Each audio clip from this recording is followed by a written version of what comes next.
Labinoti debaton ashpër me Shkurtën pas një sër provokimesh që, sipas tij, janë bërë të padurueshme.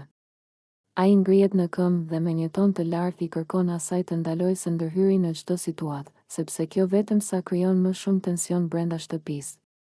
I nervozuar, Labinoti shprehet se Shkurta është sjell keq me shumë banorë dhe se ajo, në vend që të zgjidh problemet, i ndes edhe më shumë, duke vazhduar debatin. Labinoti thotë se Shkurta po sillet si dikush që merret me thashetheme dhe që i sulmon njerëzit pas shpine, duke krijuar një atmosferë të pakëndshme për të gjithë.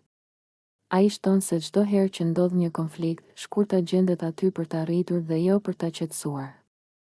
Gjë që sipas tij e bën atë të duket si një person që kërkon drama dhe vëmendje. Labinoti e thekson se është lodhur nga sjelljet e saj dhe se ndonjëherë i duket sikur Shkurta është gjithmonë në pritje të momentit të duhur për të ndezur debate të reja.